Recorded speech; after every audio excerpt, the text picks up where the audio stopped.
La grande nouveauté de cette année, c'est que chaque mois, je vous fais une nouvelle vidéo avec que semer en janvier, que semer en février, que semer en mars, en avril, etc.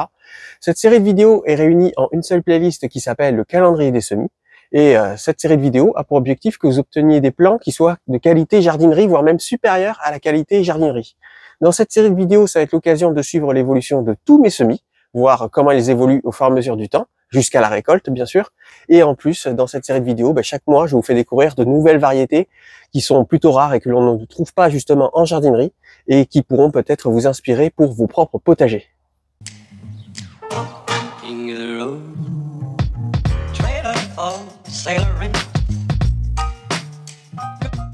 Je m'appelle Alex et bienvenue sur la chaîne Personne connaît, et dans cette vidéo, on va voir qu'est-ce que l'on peut semer dans son potager en février. Dans cette série de vidéos, je vous conseille en fonction de votre situation géographique en séparant la France en deux. Alors pourquoi je sépare la France en deux? C'est parce qu'en fait, la durée d'ensoleillement est supérieure dans le sud de la France par rapport au nord. Donc du coup, ce ne sera pas vraiment les mêmes cultures qu'il faudra implanter ou pas dans le même timing, car ce timing va influer énormément sur la production finale du légume. Comme je vous l'avais expliqué dans ma précédente vidéo, ce n'est pas parce qu'un semis est réalisable qu'il faut absolument le faire. En fait, si on réalise le semis beaucoup trop tôt, cela va faire que les plantes vont accumuler beaucoup de stress pendant toute la durée de leur croissance et ça va impacter la production finale du légume. C'est-à-dire que vous pouvez très bien faire votre semis très tôt et récolter assez tôt, mais le problème c'est que vous récolterez beaucoup moins que si vous avez fait votre semis un peu plus tardivement. Et en plus, il faut prendre une autre chose en compte, c'est que si vous semez tout d'un coup, vous allez tout récolter d'un coup. Et le mieux, c'est d'échelonner comme ça les récoltes pour pouvoir avoir une récolte qui soit étalée sur la durée. Et c'est ça qui est vraiment intéressant. Alors, quels sont les semis que je vous recommande de faire en février? En février, sur toute la France, il est possible de faire votre semis de fèves directement dans la terre. Pas besoin de faire un semis dans une serre ou sous abri. Là, vous pouvez faire votre semis en semis direct.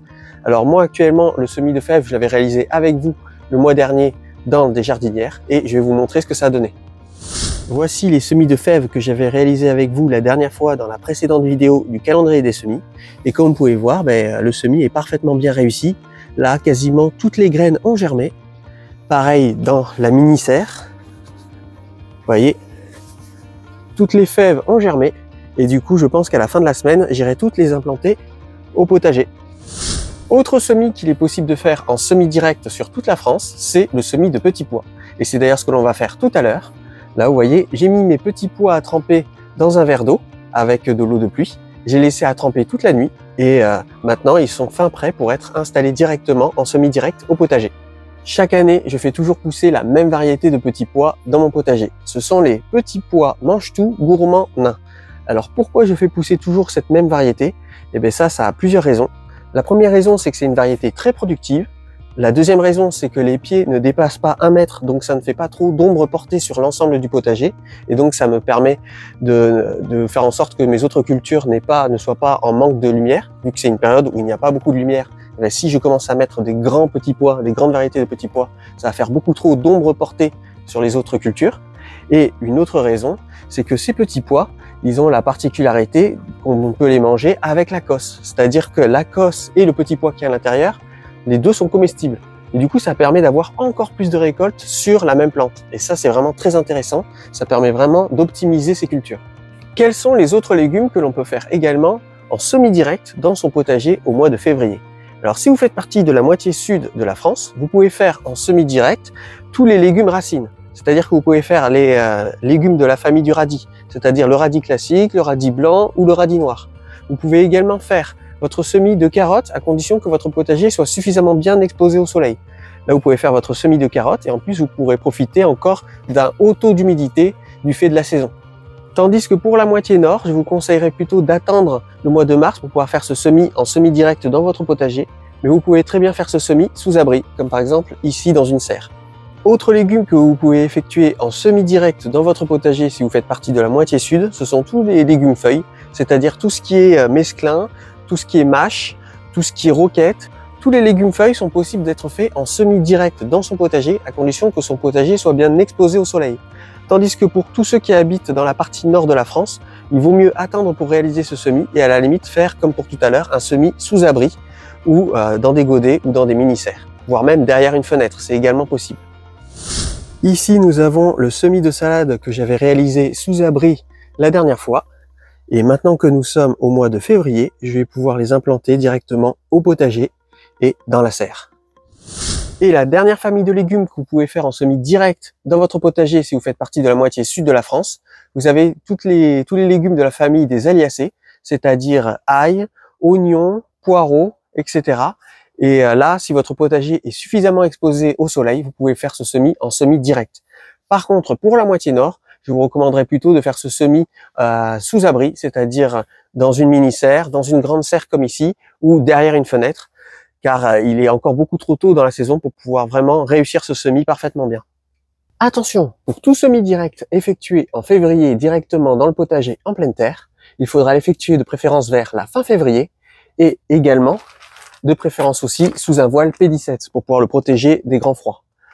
Mais personnellement, je vous recommande carrément de repousser ce semis en pleine terre vers la mi-mars, comme ça vous n'aurez même plus besoin du voile P17.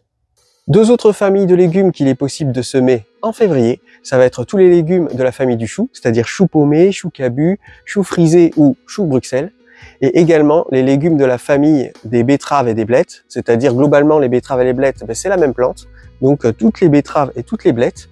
Pour l'ensemble de ces deux familles, il faudra effectuer ce semis sous abri, où que vous soyez en France, c'est-à-dire dans une grande serre, dans une mini-serre ou derrière une fenêtre avec suffisamment de luminosité pour que les semis ne tigent pas. Moi, personnellement, pour réaliser ce semis, je vais carrément attendre la mi-mars, voire même début avril, pour la bonne raison que dans mon itinéraire de culture, je prévois de récolter ce légume de novembre de cette année jusqu'à avril de l'année prochaine.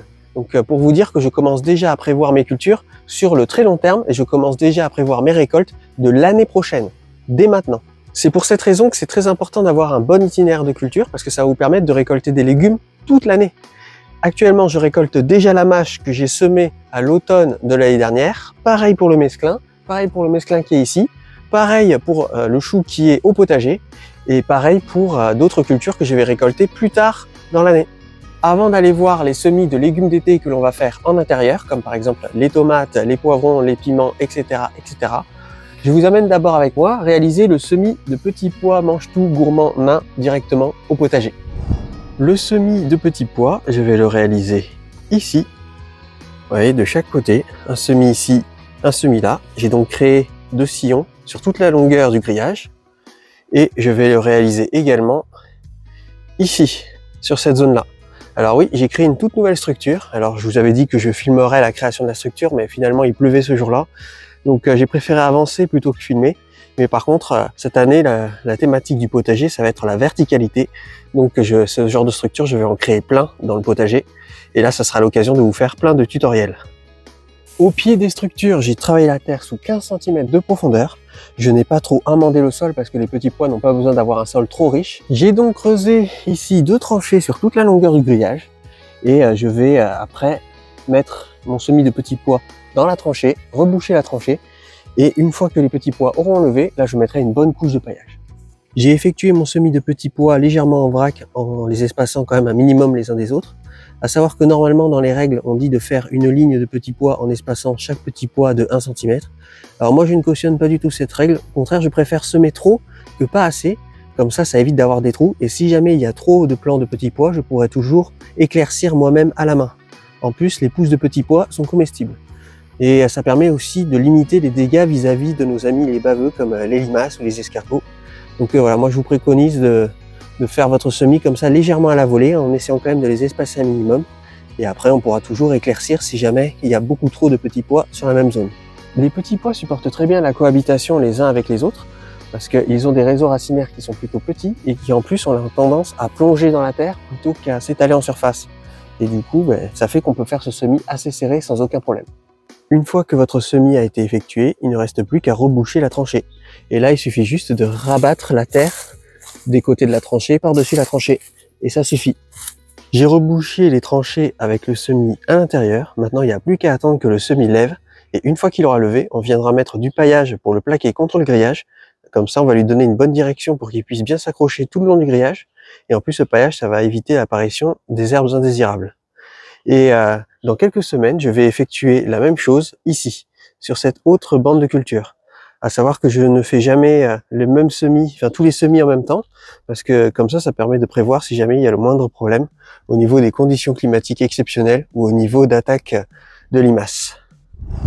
Bienvenue dans ma salle de pousse, c'est ici où je pousse de la fonte et c'est également ici où je fais pousser la plupart des plants de mon potager.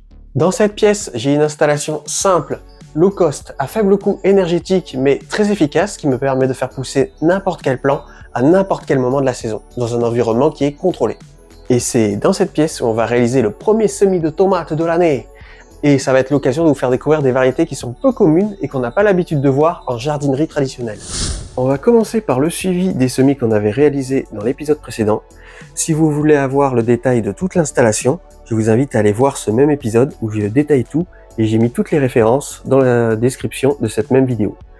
Et du coup, j'ai eu quelques petites mésaventures. La première mésaventure, c'est que j'avais réglé la lampe de façon beaucoup trop forte et en plus je l'avais mise trop près de la mini-serre. Donc les premiers semis qui sont sortis de terre ont brûlé.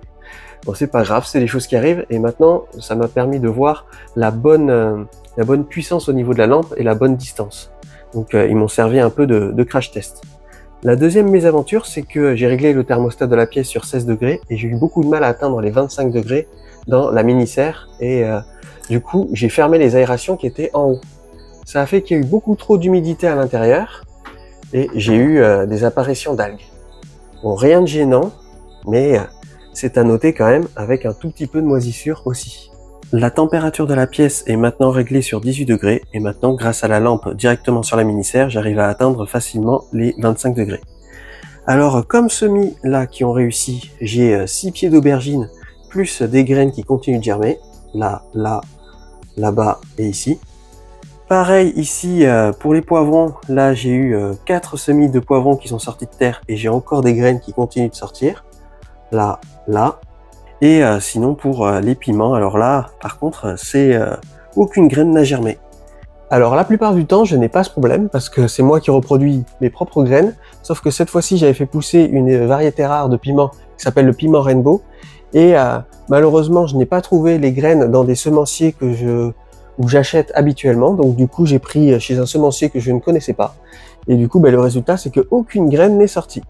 Donc il va falloir que je refasse ce semis et c'est pour ça que je fais toujours tous mes semis en avance pour pouvoir prévoir ce genre d'imprévu.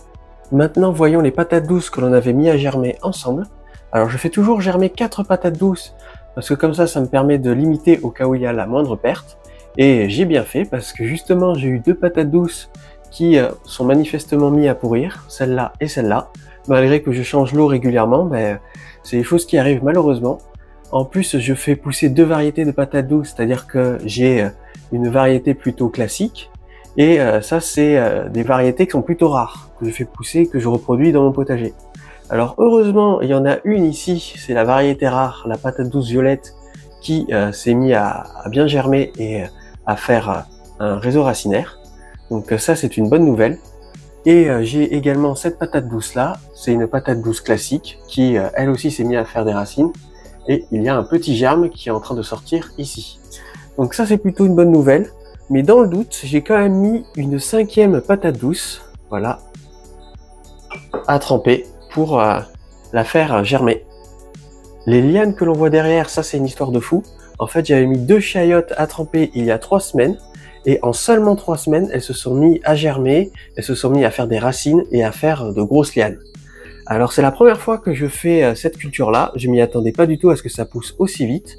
Du coup je suis bien embêté parce que je comptais implanter cette culture dans mon potager début avril, voire milieu avril. Et c'est très embêtant parce que là elles sont vachement en avance et je vais sûrement la garder en pot pendant très longtemps. Et ça c'est plutôt embêtant. L'objectif avec ce semis c'est d'avoir des plants qui soient en bonne santé et qui soient bien avancés pour pouvoir être implantés dans la serre début avril. Alors ça va être le cas pour la moitié de ces plants et l'autre moitié iront au potager. Donc du coup les plants qui sont le plus en avance, je vais les implanter en godets individuels à la fin de la semaine. Alors quelles sont les variétés de légumes originaux que je vais vous présenter ce mois-ci? Alors ça va être en tout 3 variétés de tomates. Ce sont des tomates qui vont être à destination de ma serre et qui seront implantées dans ma serre début avril. Donc c'est pour ça que j'utilise une toute petite mini-serre, car je n'ai pas besoin d'avoir beaucoup de pieds de tomates pour l'intérieur de ma serre. Là, j'utiliserai une moyenne mini-serre plus tard quand je voudrais faire mon semis de tomates à destination du potager. Je vais d'abord créer les étiquettes pour être sûr de ne pas me tromper. Alors pour fabriquer mes étiquettes, j'utilise un emballage de bouteilles de lait, voilà, que je découpe en petites étiquettes. Voilà. Comme ça permet voilà, de faire des économies. C'est très simple à faire. Dessus, je marque les initiales du légume. Donc là, ça va être TB. Je marque au marqueur et là, je suis sûr que ça va pas disparaître. La première variété de tomates que je vais vous présenter, ça va être la tomate cerise Bosque Blue.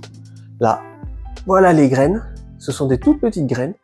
Voilà, c'est vraiment très particulier. Ce sont des tomates bleues et c'est vraiment très original. C'est vraiment des tomates qu'on n'a pas l'habitude de voir en temps normal. Alors, je vais les mettre à tomate à TB, tomate Bosque Blue. La deuxième variété de tomates que je vais vous présenter, c'est une tomate très rare, parce que si vous connaissez ma chaîne, vous la connaissez forcément. C'est la fameuse tomate PC, pour la tomate personne connaît. C'est la tomate que je reproduis chaque année depuis des années. Elle est vraiment chaque année toujours meilleure, toujours plus productive et toujours plus résistante. L'année dernière, j'avais encore récolté des tonnes de tomates PC. Je vous avais montré mes stocks après dans mes congélateurs. Ils sont blindés à craquer de tomates. C'est vraiment la tomate la plus productive et c'est la tomate en qui j'ai le plus confiance, pour vous dire. Et je suis assez fier de cette variété. Voilà les graines. Et là, je vais mettre 2 graines par alvéole. Alors tout à l'heure, finalement, j'en ai mis 3 par alvéole parce que vu que c'est un semencier que je ne connais pas la qualité de ses graines, j'en ai mis 3. Mais là, vu que ce sont mes propres graines et que je suis sûr de la qualité, je vais en mettre 2 à chaque fois. Ça sera amplement suffisant. J'offre d'ailleurs des sachets de cette fameuse variété de tomates, la tomate PC, sur mon Tipeee si jamais vous voulez vous en procurer. Elles sont offertes à partir d'un certain montant dans les contreparties. D'ailleurs, pour les membres de la communauté qui se sont déjà procurés ces tomates PC, j'ai hâte d'avoir vos retours dans les commentaires. Et la troisième variété de tomates rares que je vais vous présenter dans cette vidéo, ça va être la tomate Black Beauty. C'est la tomate la plus noire qui existe, c'est une variété qui nous vient des USA et c'est une variété qui fait des tomates de moyen calibre. Donc hâte de voir ce que ça va donner. Et du coup, ben voilà, je vais faire mon semis ici. Et alors, cette fois-ci, je vais mettre 3 graines parce que vu que je connais pas le semencier, je préfère en mettre 3 pour être sûr d'avoir au moins une graine par alvéole. Voilà, mon semis a été placé sous la lampe de croissance. Et si vous voulez suivre l'évolution de tous mes semis, eh ben, n'hésitez pas à vous abonner ou à vérifier que vous êtes bien abonné. J'ai commandé un nouveau sachet de graines d'un autre semencier de Piment Rainbow. Et là, j'espère que ça a marché. Je vais refaire ce semis hors vidéo.